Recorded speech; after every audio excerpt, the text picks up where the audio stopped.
Hello and welcome back to the new vlog. सब देखने और सुनने वालों को मेरा सलाम और नमस्कार। मैं हाजिर हूं आपके साथ एक नया व्लॉग लेके। जैसा कि आप सब जानते हैं, मेरे मेन जो यूट्यूब का चैनल है उसके ऊपर स्ट्राइक आ चुकी है। मुझे नहीं लगता मैंने क्या गलत किया है, ना मैंने किसी के बारे में बात की ना कुछ, लेकिन जैसे भी स्ट्राइक आई और मैं अभी तक ये पता चलाना चाह रहा हूँ यूट्यूब से कि कैसे आई और क्या हुआ। लेकिन ये मेरा दूसरा अकाउंट है, इसका मैंने रिसेंटली नाम चेंज करके ए नेटवर्क रखा था, तो इसी के ऊपर आज ये वीडियो मैं डालने जा रहा हूँ। उम्मीद करता हूँ आप लोग ढूंढ सकेंगे। जैसा कि आप जानते हैं कि मैं वाइट पेपर की सीरीज कर रहा था अपने एक्स के ऊपर डिजिटल गोल्ड अकाउंट पे, और मैं ये सीरीज सेम कर रहा था यूट्यूब के ऊपर। वो थी हमारा वॉल्यूम 1, यानी कि जिसके अंदर आपको बेसिक सारा ए नेटवर्क का इंफ्रास्ट्रक्चर और ब्लॉकचेन के बारे में मैंने बताया था। अब हम जो शुरू करने जा रहे हैं वॉल्यूम 2। जी हाँ, a network white paper series का वॉल्यूम 2, और जिसका होगा आज एपिसोड 1। पहले हमने जो भी बातें की वो की कि ब्लॉकचेन कैसे काम करती है, ब्लॉकचेन क्या होती है, कंसेंसस, जो जो चीजें आपको सिखाई उसके अंदर वो सारी सीरीज आपके पास मौजूद है। अब हम बात करेंगे कि टेक्नोलॉजी जो पीछे काम कर रही होती है वो क्या होती है। क्या हर काम ब्लॉकचेन ही करती है या ब्लॉकचेन के अलावा भी ये काम किसी तरीके से होता है। तो आज हम आप लोगों के साथ जो मैं बात करने जा रहा हूं वो बात करेंगे आरपीसी की और एपीआई की। जी हाँ, ये दो चीजें, वैसे मैं पहले सोच रहा था इस पे अलग अलग टॉपिक करूंगा, लेकिन फिर मैंने कहा इनको जोड़ के एक टॉपिक बनाते हैं। तो आरपीसी और एपीआई एपीआई सॉरी, तो इसके बारे में आज बात करेंगे। और आरपीसी और एपीआई करते क्या है। बेसिकली आरपीसी और एपीआई जो है ये आपकी वॉलेट वॉलेट जो होता है उनकी, और जो एप्लीकेशंस होती है ये ब्लॉकचेन के साथ कैसे कनेक्ट होती हैं, ब्लॉकचेन के साथ बातें कैसे करती हैं, बेसिकली आसान लफ्जों में।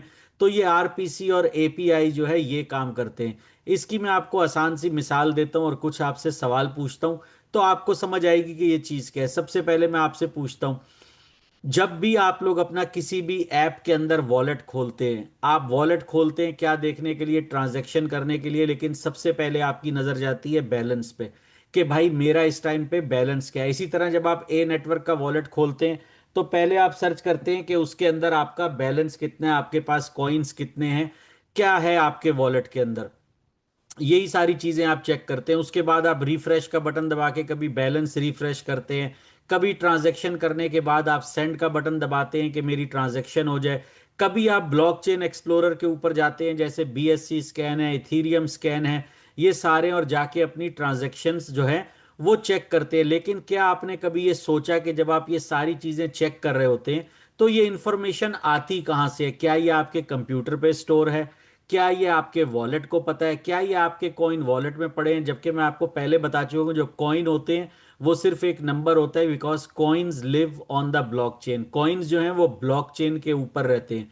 साथ साथ मैं इससे पहले कि कंटिन्यू करूं एक और आप लोगों को बात बता दूं कि ए नेटवर्क की कोलैबोरेशन होने जा रही है एक नए प्रोजेक्ट के साथ। एक नया प्रोजेक्ट जिसकी हमें उम्मीद है वो ए नेटवर्क के साथ कोलैबोरेशन करके सितंबर में या सितंबर के एंड तक शुरू करने जा रहा है। उसकी माइनिंग ऐप होगी, टोटली एक अलग प्रोजेक्ट होगा जो कि इथीरियम की तर्ज का होगा। आप अगर इथीरियम को पढ़ेंगे, उसका वाइट पेपर पढ़ेंगे, तो आपको इस नए प्रोजेक्ट के बारे में मोस्टली सब समझ आ जाएगा। इससे ज़्यादा मैं अभी कोई बात नहीं करूंगा, ये एक टोटली नया प्रोजेक्ट होगा। और ए नेटवर्क के यूज़र्स के लिए सबसे अच्छी बात यह है कि जितने यूजर्स हैं वो अपने सेम क्रेडेंशियल, अपनी हर चीज सेम के साथ उस नए प्रोजेक्ट पे बगैर अकाउंट बनाए सेम अकाउंट के साथ माइनिंग करना स्टार्ट कर सकते हैं। और ये होगा प्रूफ ऑफ स्टेक। जैसे कि ए नेटवर्क और बिटकॉइन है प्रूफ ऑफ वर्क, ये इथीरियम की तरह होगा प्रूफ ऑफ स्टेक। फिलहाल मैं आपको इतनी ही बात बताऊंगा, तो इसका इंतजार कीजिए। जैसे कि मैंने कहा था शुरू में, जो मेरे साथ लोग जुड़े हैं, ए नेटवर्क की अभी सिर्फ एक बिगिनिंग है, और अभी ये जो सेकंड हो रहा है ये आप समझिए कि एक नया चैप्टर शुरू हो रहा है। जैसे आप एक बुक पढ़ते हैं, आप समझें अभी आपने उसका इंट्रोडक्शन जो है वो पढ़ा है, अब अगला चैप्टर या मेन चैप्टर शुरू होने जा रहा है। तो दुआओं में याद रखिएगा और साथ रहिएगा, तो बहुत सारी चीज़ें आने जा रही हैं।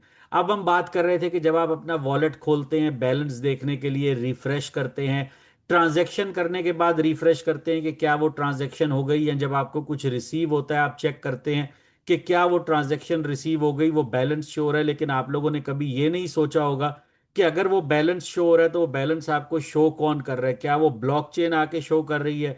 क्या वो ब्लॉकचेन कंप्यूटर पे आ रही है? बल्कि ऐसा नहीं है, वॉलेट्स जो होते हैं वो डायरेक्ट ब्लॉकचेन से बात नहीं करते। जी हाँ, वो जो चीज यूज करते हैं टेक्नोलॉजी, उसको बोलते हैं आरपीसीज और एपीआई।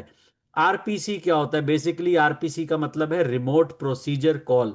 तो रिमोट प्रोसीजर कॉल होती है जो कि उसमें चलती है, सॉरी मेरे बार बार फोन बज रहा है एंड आई डोंट नो कि ये, बट एनीवे, तो ये जो इंटरेक्शन करते हैं आपका बैलेंस देखने के लिए, रिफ्रेश करते हैं, तो ये चीजें और ये सारा काम जो टेक्नोलॉजी करती है उसको बोलते हैं आरपीसी और एपीआई।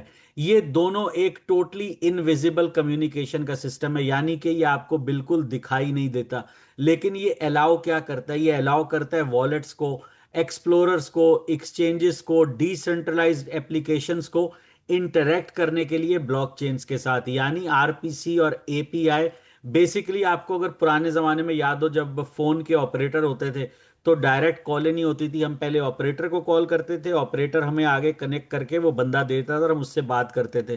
तो सेम ये ऐसे ही है आरपीसी और एपीआई, जब अपना कुछ भी ऐसी चीज मालूम करना चाहते हैं तो ब्लॉकचेन सीधा हमारे कंप्यूटर में नहीं आ जाती, बल्कि आरपीसी और एपीआई उसको कनेक्ट करते हैं ब्लॉकचेन के साथ और वो हमें इंफॉर्मेशन ला के देते हैं।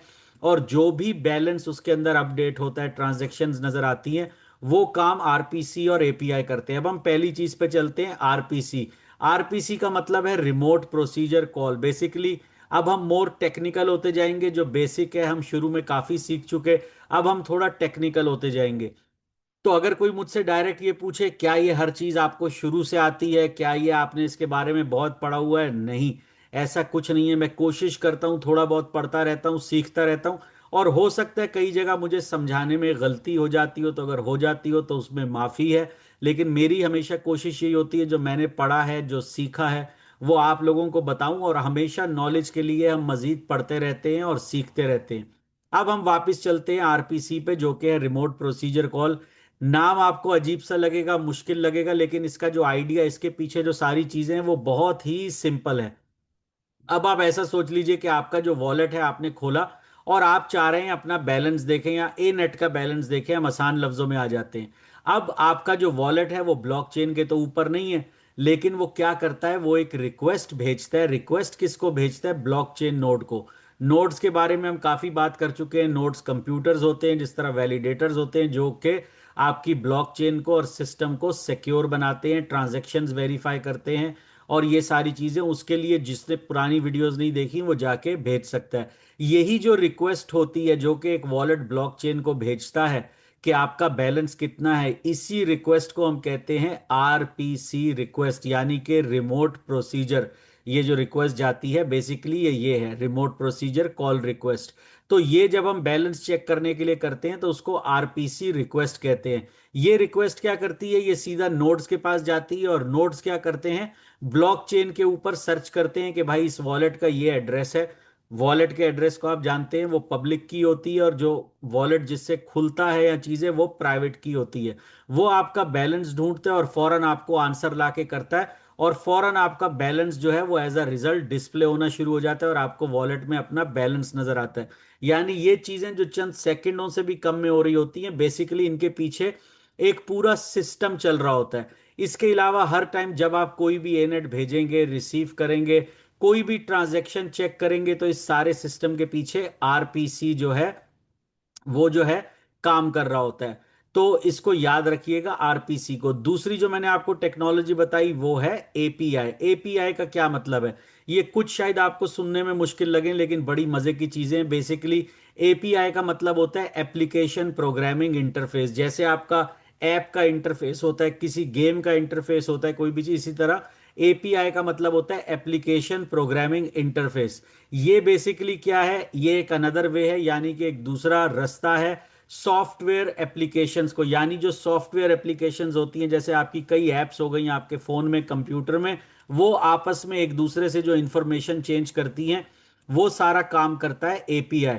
ये आरपीसी की तरह बिल्कुल नहीं होता, लेकिन इनके काम जो हैं वो थोड़े बहुत मिलते जुलते हैं, क्योंकि ये एक तो एपीआई जो है एक सॉफ्टवेयर है जो कि सर्वर के ऊपर होता है, और आपका आरपीसी जो है वो डायरेक्ट कांटेक्ट करता है नोड्स के साथ। तो ये इन दोनों के अंदर फर्क है। अब आरपीसी जो है, जैसा कि मैंने बताया, डायरेक्ट करता है। अब इसकी मैं आपको आसान सी मिसाल देता हूं। एक ब्लॉकचेन एक्सप्लोरर जो है वो एपीआई को यूज करता है सारे डिस्प्ले के लिए, यानी आपका वॉलेट बैलेंस हो गया, ट्रांजैक्शन हिस्ट्री हो गई, आपकी ब्लॉक इंफॉर्मेशन हो गई, आपके वैलिडेटर के स्टेटिस्टिक्स हो गए, आपकी कोई नेटवर्क में जो भी एक्टिविटी हो रही है वो हो गई। अब अगर आप कोई भी चीज सर्च करते हैं ब्लॉकचेन पे मैन्युअली, तो आपको सोचे हजारों लाखों ब्लॉक हैं। जिस तरह बिटकॉइन है, लाखों ब्लॉक बने हुए हैं। अब क्या आपने इंफॉर्मेशन सर्च करनी है तो आप बारी बारी लाखों ब्लॉक को सर्च करेंगे? ऐसा नहीं हो सकता। आपको एक और मिसाल देता हूं। आप जैसे किसी ऑफिस में जाते हैं, आप ऑफिस में जाते हैं, उनको जाके अपना फाइल नंबर देते हैं, वो क्या करते हैं, उनके पास सॉफ्टवेयर होता है, उसमें फाइल का नंबर डालते हैं और फौरन आपकी इंफॉर्मेशन सामने आ जाती है। अब सोचिए अगर वो फाइल नंबर और चीज इस तरह से सॉफ्टवेयर काम ना करे, आप किसी ऑफिस में जाएं जहां पे पिछले 100 साल से, 70 साल से, 80 साल से जो भी रिकॉर्ड जमा हो रहा है और पड़ा हुआ है, तो अगर ये चीजें ना हो तो उनको क्या करना पड़ेगा? क्या रोज हर कस्टमर के लिए, हर बंदे के लिए वो लाखों रिकॉर्ड चेक करेंगे? तो वो ऑलमोस्ट नामुमकिन हो जाएगा। अब हम बात करते हैं इसको और शॉर्ट करने के लिए कि आरपीसी में और एपीआई में क्या फर्क है, ये कैसी चीजें हैं। बहुत से लोग, इवन कि मैं भी समझता था कि ये बिल्कुल सेम ही है, लेकिन ये सेम नहीं है। ये काम मिलता जुलता करते हैं लेकिन टोटली डिफरेंट तरीके से करते हैं। अब हम सबसे पहले बात करते हैं आरपीसी की। आरपीसी जो है वो बेसिकली यूज होता है कम्युनिकेट करने के लिए ब्लॉकचेन की नोड के साथ, यानी कि जो ब्लॉकचेन पे नोड्स रन हो रही हैं, जैसे मैंने आपको समझाया, वो डायरेक्ट कम्युनिकेशन करता है उन नोड्स के साथ। और जो आपकी एपीआई है, ये कम्युनिकेट करती है आपकी एप्लीकेशंस के साथ या सर्विस के साथ जो आपकी ब्लॉकचेन को अंडरस्टैंड करते हैं। इसका मतलब क्या हुआ? आरपीसी सीधा बात कर रहा है ब्लॉकचेन के साथ, और आपका जो एपीआई है वो बात कर रहा है उन एप्लीकेशंस के साथ जो कि आपके ब्लॉकचेन के ऊपर यानी ब्लॉकचेन के अराउंड बिल्ट हुई हैं। तो ये दोनों चीजें बहुत इंपॉर्टेंट हैं। तो और इनका जो पर्पस है वो भी टोटली दोनों से डिफरेंट है। अब आप ऐसा सोच लीजिए, आपने अपना ए नेट का वॉलेट खोला, आपने रिफ्रेश का बटन दबाया कि यार मेरा बैलेंस जो है वो रिफ्रेश होके नजर आए। आपके वॉलेट ने फट क्या किया, उसने आरपीसी से रिक्वेस्ट की। आरपीसी ने के फॉरेन रिक्वेस्ट भेजी नोड्स के पास। आपने क्या रिक्वेस्ट की? भाई मेरे वॉलेट का बैलेंस कितना है, या मेरे इस वॉलेट का एड्रेस क्या है? आपको पता है कई दफा हमने जब कॉइन मंगाने होते हैं, भेजने होते हैं, तो हम वॉलेट का एड्रेस लेते हैं। तो आरपीसी क्या करता है, सीधा ब्लॉकचेन नोड के पास वो जो आपकी रिक्वेस्ट है भेजता है। वहां पे वो जो ब्लॉकचेन नोड है, यानी कि जो वैलिडेटर्स और ये सारी चीजें जो काम कर रहे हैं कंप्यूटर, वो ब्लॉकचेन पे फौरन सर्च करते हैं, आपका बैलेंस देखते हैं या वॉलेट एड्रेस या जो भी चीज चाहिए, और फट आपकी स्क्रीन के ऊपर वो चीज अपडेट हो जाती है। अब आप ऐसा सोच लीजिए जैसे आप ए नेटवर्क के ब्लॉकचेन एक्सप्लोरर पे जा रहे हैं। अगर आप कभी नहीं गए तो आप जाके चेक कीजिए। आप उस पे अपने ब्राउजर पे लिखिए explorer.a-network.net, explorer.a-network.net, आपको हमारी लाइव ब्लॉकचेन जो है वहां पे नजर आएगी। अब बहुत से लोग सवाल करते हैं कि हर वॉलेट जो है भाई वो ब्लॉकचेन पे क्यों नहीं स्टोर होता, या ब्लॉकचेन उसके अंदर स्टोर क्यों नहीं होती? तो इसका आसान सा तरीका है। ब्लॉकचेन जो है वो आहिस्ता आहिस्ता आहिस्ता आहिस्ता मेगाबाइट से गीगाबाइट और गीगाबाइट से टेराबाइट के अंदर चली जाती है, क्योंकि वो बढ़ती रहती है। उस पे हजारों लाखों ट्रांजैक्शंस जो हैं वो होती रहती हैं। अपने फोन की मिसाल आप ले लीजिए कि उसके अंदर एक लिमिट की स्टोरेज होती है, जब तक आप एफिशिएंटली उसके ऊपर डेटा सेव कर लेते हैं। और वो डेटा आप कैसे निकालते हैं? आपने नाम डाला कांटेक्ट का, आपके पास डेटा आ गया। इमेजिन अगर आपको एक एक नंबर जाके ढूंढना पड़े, अल्फाबेटिकल ऑर्डर भी ना हो, तो आपके लिए कितनी ये चीजें मुश्किल हो जाएंगी। तो क्या हर वॉलेट जो है वो सेम आरपीसी यूज करता है या अलग अलग आरपीसी यूज करता है? बेसिकली सारे वॉलेट सेम आरपीसी यूज करते हैं। जिस तरह ए नेटवर्क है तो सब सेम आरपीसी यूज करेंगे, क्योंकि सारे जो हैं डिफरेंट वॉलेट वो कम्युनिकेट कर सकते हैं सेम ब्लॉकचेन नोड के साथ। ठीक है। इसी तरह एक वॉलेट जो है वो स्विच कर सकता है किसी भी दूसरी आरपीसी एंड पॉइंट को अगर उसको उसकी जरूरत हो, यानी वो एक के पास रिक्वेस्ट गई, वहां से नहीं हुआ तो फॉरेन रिक्वेस्ट दूसरों के पास चली जाती है। लेकिन ये इतनी फास्ट होती है इसकी स्पीड, जो आपके सामने पलक झपकते ही ये इंफॉर्मेशन आपके साथ, यानी लाइटनिंग फास्ट किस्म की चीज होती है। अब अगर आप आरपीसी को चेंज कर देंगे तो इसका मतलब ये नहीं कि ब्लॉकचेन जो है वो अपने आप को चेंज कर देगी। वो सिर्फ क्या चेंज करेगी, जो नोड है उसको चेंज करेगी। अब क्या आरपीसी और एपीसी, एपीआई सॉरी, कोई मैटर करती है या नहीं करती? मोस्ट जो ब्लॉकचेन्स होती हैं उसके जो यूजर्स हैं वो इन चीजों को कभी नहीं देख पाते, क्योंकि ये इनविजिबल हैं। ये वो टेक्नोलॉजी है जिसको आप बिहाइंड द सीन बोल लीजिए, बिहाइंड द कर्टन्स बोल लीजिए, बिहाइंड द वॉल्स बोल लीजिए, वहां पे काम कर रही होती हैं। लेकिन हर वॉलेट जो है वो एक ही चीज पे डिपेंड कर रहा होता है, और वो क्या है?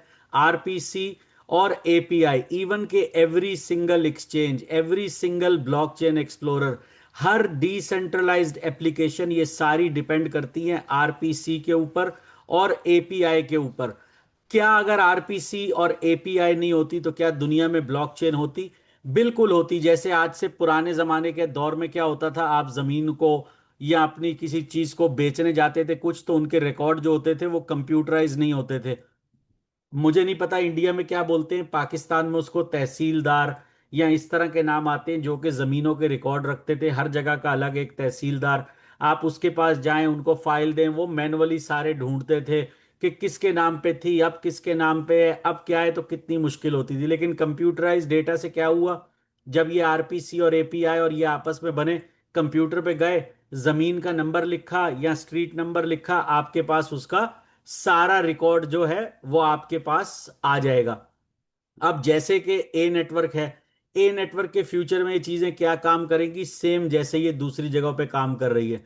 जैसे कि आहिस्ता आहिस्ता माशाल्लाह से ए नेटवर्क जो है वो ग्रो कर रहा है, तो ऑब्वियसली वॉलेट्स बनेंगे, एक्सप्लोरर्स बनेंगे, डिसेंट्रलाइज्ड एप्लीकेशंस बनेंगी, गेम्स हैं, पेमेंट सिस्टम है, और बहुत सी दूसरी सर्विसेज होंगी। ये आपस में एक दूसरे से जो कम्युनिकेशन करेंगी, जैसे हम एक बंदे से दूसरे से करते हैं, एक्स की एएमए स्पेस हो गया, फोन हो गया, ईमेल हो गया, इस तरह। तो जब ये सारी चीजें कम्युनिकेट करेंगी ब्लॉकचेन से, तो ये सारा कनेक्शन हम लोगों को प्रोवाइड करेगी आरपीसी और एपीआई। हर ब्लॉकचेन जो है उसकी एक अपनी जबान होती है। आरपीसी और एपीआई जो होते हैं ये बेसिकली ट्रांसलेटर्स होते हैं आपकी वॉलेट्स के लिए, आपकी एप्लीकेशन के लिए, और लोगों को अंडरस्टैंड करने के लिए। जब भी, अब याद रखिए, आरपीसी और एपीआई, आरपीसी जो है वो रिक्वेस्ट भेजता है नोड के पास, नोड्स ब्लॉकचेन पे सर्च करती हैं, और उस इंफॉर्मेशन को ऑर्गेनाइज कौन करता है सर्वर्स के ऊपर हर जगह, वो है एपीआई। और वो सारी इंफॉर्मेशन लाके आपको देता है और वो आपके सामने डिस्प्ले होती है। तो जब भी आप कोई ट्रांजैक्शन सर्च करेंगे, जब भी आप कोई बैलेंस रिफ्रेश करेंगे, बैलेंस देखना चाहेंगे वॉलेट का कोई चीज, तो आपकी सारी रिक्वेस्ट आरपीसी सेंड करेगा, एपीआई लाके आपको ऑर्गेनाइज करके दे देगा। और वो चाहे आपके वॉलेट का बैलेंस हो या कोई चीज और हो। तो अब हम इस वॉल्यूम 2 को यहीं से शुरू करेंगे, यहीं से लेके चलेंगे। अगर वीडियो पसंद आई हो तो लाइक और शेयर कीजिए, और ये नया चैनल है इसको भी सब्सक्राइब कीजिए। जैसे ही वो हफ्ते 8 दिन में दूसरा चैनल खुलेगा तो फिर वीडियो दोबारा से उसी पे बनाएंगे। बहुत बहुत थैंक यू, टेक केयर।